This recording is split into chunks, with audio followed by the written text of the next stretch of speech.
दोस्तों जब भी आप क्रेडिट कार्ड अप्लाई करते हैं और अप्लाई करते टाइम जब आप क्रेडिट कार्ड के बेनिफिट्स देखते हैं तो वहां आपको फीस एंड चार्जेस के सेक्शन के अंदर एपीआर नाम का एक छोटा सा वर्ड दिखाई देता है जो कि मात्र 3 लेटर का होता है। अब कहने को ये बहुत छोटा वर्ड है, लेकिन अगर आपको एपीआर के बारे में अगर नहीं पता है और आप ऐसे ही क्रेडिट कार्ड ले लेते हैं और आप अपने क्रेडिट कार्ड को ऐसे ही यूज करते हैं तो फ्यूचर में आपको इस एपीआर की जानकारी ना होने की वजह से बहुत बड़ा लॉस हो सकता है। अब वो किस तरह से होगा, चलिए इस वीडियो के अंदर मैं आपको एपीआर को बहुत अच्छे से एक्सप्लेन करता हूं और ये आपके लिए जानना क्यों जरूरी है। सब कुछ इस वीडियो को देखने के बाद आपको क्लियर हो जाएगा। तो चलिए अब हम वीडियो स्टार्ट करते हैं। तो भाई सबसे पहले हम बात करते हैं कि आखिरकार एपीआर क्या है। तो ये एपीआर की फुल फॉर्म है एनुअल परसेंटेज रेट। इसका सीधा सीधा मतलब यह है कि अगर आप क्रेडिट कार्ड का पैसा यूज करते हैं और अगर आप क्रेडिट कार्ड के पैसे को ड्यू डेट तक अगर पे नहीं करते हैं तो जो ड्यू डेट के बाद का जो टाइम पीरियड होगा उसके अंदर जो आपको इंटरेस्ट पे करना होगा उसी को हम एपीआर बोलते हैं। एंड ज्यादातर क्रेडिट कार्ड के अंदर एपीआर रेट बहुत ज्यादा हाई होता है। एंड यहाँ एक्सिस बैंक की अगर 99% क्रेडिट कार्ड की अगर बात किया तो उनके अंदर आपको एपीआर रेट 55.55% ज्यादातर देखने को मिलेगा, जैसा कि आप अपनी स्क्रीन पर देख सकते हैं एक्सिस बैंक के कुछ क्रेडिट कार्ड के स्क्रीनशॉट। एंड चलिए अब बात करते हैं कि आप एपीआर की जो अमाउंट है यानी कि जो एपीआर के थ्रू जो इंटरेस्ट आपको पे करना होता है आप उसको किस तरह से कैलकुलेट कर सकते हैं। तो देखिए बेसिकली यहां आप एपीआर की जो इंटरेस्ट रेट है उसको दो तरह से कैलकुलेट कर सकते हैं। एक तो आप डायरेक्ट डेज के अंदर कर सकते हैं यानी दिनों के अंदर। सेकंड फॉर्मूला मैं आपको मंथ का दूंगा, डायरेक्ट आप मंथ के अंदर कैलकुलेट कर पाएंगे। एंड अगर आपको बिल्कुल एक्यूरेट इंटरेस्ट अमाउंट निकालनी है पॉइंट टू पॉइंट तो आपको फिर डेज वाला फॉर्मूला यूज करना चाहिए। लेकिन अगर आपको पॉइंट टू पॉइंट अगर इंटरेस्ट रेट अगर नहीं निकालनी है तो फिर आप मंथ वाले फॉर्मूले को यूज कर सकते हैं। फिलहाल मैं आपको दोनों सिखा देता हूं। चलिए अब मान लेते हैं कि एग्जांपल के लिए आपके क्रेडिट कार्ड के ऊपर जो बिल जनरेट हुआ वो 1 लाख का बिल जनरेट हुआ और आपने उस अमाउंट को पे नहीं किया और आपकी जो ड्यू डेट है वो भी निकल गई। अब आपकी जो ड्यू अमाउंट है वो 1 लाख रुपए और मान लेते हैं कि आपने 6 महीने तक उसको पे नहीं किया तो आपका जो डिले टाइम रहेगा यानी कि जो आपका टाइम रहेगा वो 6 मंथ रहेगा। और फिलहाल हम दिनों में यहां 180 दिन मान लेते हैं। एंड जो एपीआर रेट है फिलहाल हम एक्सिस बैंक क्रेडिट कार्ड का ही ले लेते हैं, वो है 55.55% जो कि आपका साल का रहता है। तो चलिए अब सबसे पहले हम यहां पर जो इंटरेस्ट है वो डेज के अंदर निकालते हैं। तो डेज के अंदर इंटरेस्ट निकालने के लिए आपको फॉर्मूला यूज करना होगा amount into APR rate into total days और डिवाइड में आपको 365 दिन और बाकी इंटू में आपको 100 रखना होगा। तो मतलब आपका जो फॉर्मूला बनेगा amount APR rate total days divided by 365 into 100।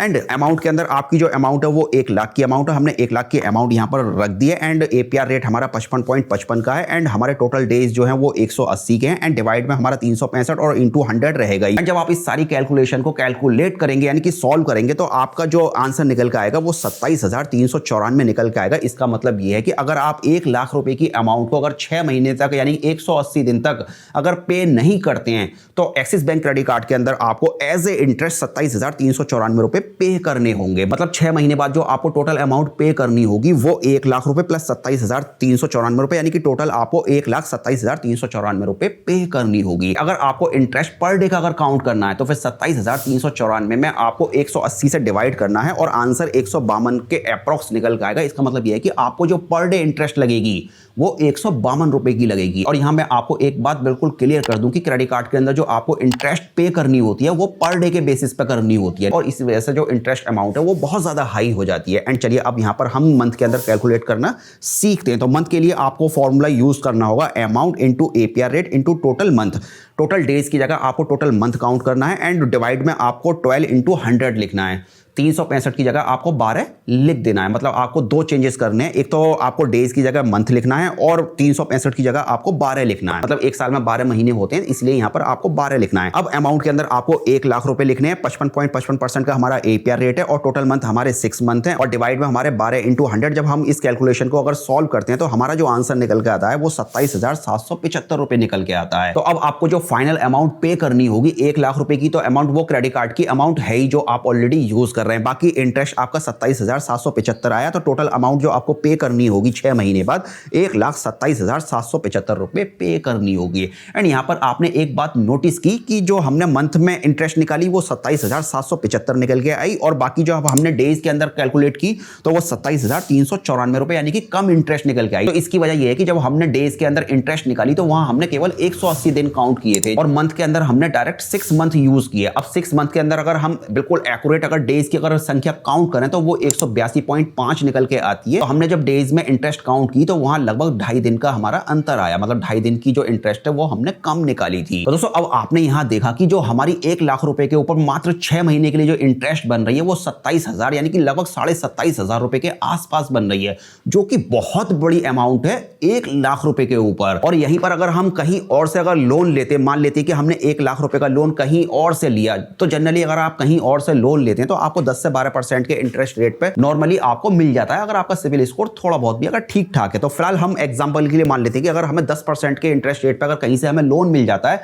तो 1 लाख रुपए के ऊपर अगर हम इंटरेस्ट कैलकुलेट करें तो यहां आपको 1 लाख इंटू 10 इंटू 6 यानी कि 6 महीने का, और बाकी डिवाइड में हम 12 ही रख देते हैं यानी कि एक साल में 12 महीने होते हैं, और इंटू 100। तो जब हम इस कैलकुलेशन को जब सॉल्व करते हैं तो हमारा जो आंसर निकल के आता है वो मात्र 5,000 निकल के आता है। तो कहने का मतलब ये है कि अगर आप कहीं और से अगर लोन लेते तो 6 महीने में 1 लाख रुपए के ऊपर मात्र आपको 5,000 रुपए का इंटरेस्ट लगता है, लेकिन क्रेडिट कार्ड के अंदर आपको यही इंटरेस्ट 1 लाख रुपए के ऊपर 27,000 यानी कि लगभग 27,500 रुपए बना। तो मतलब यहां बहुत बड़ा अंतर आपको देखने को मिल रहा है, ऑलमोस्ट आपको 22,775 रुपए का अंतर देखने को मिल रहा है। तो इस वीडियो को बनाने का मेरा मकसद सिर्फ इतना सा ही है कि कभी भी आपको क्रेडिट कार्ड की अमाउंट को डिले नहीं करना है, और जो भी ड्यू डेट है उससे पहले पहले आप अपने क्रेडिट कार्ड का जो भी बिल है आप उसको फुली पे कर दें, जिससे कि आपको इतना हाई लेवल पर इंटरेस्ट पे ना करना पड़े। और यही है एपीआर की कहानी। एंड बाई चांस मान लेते हैं कि अगर आपकी कोई मजबूरी अगर बन जाती है, अगर आप क्रेडिट कार्ड का बिल पे नहीं कर पा रहे हैं टाइम से, तो फिर जैसा मैंने आपको सेकंड ऑप्शन बताया,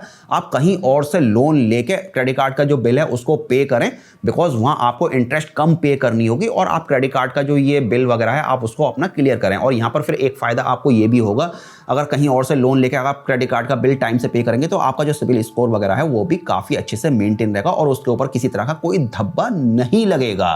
तो यही है भैया एपीआर की कहानी, और आपको एपीआर से जितना हो सके उतना बचना है। तो चलिए फिलहाल इस वीडियो को अब यहीं पर फिनिश करते हैं और मिलते हैं एक और नए वीडियो के साथ।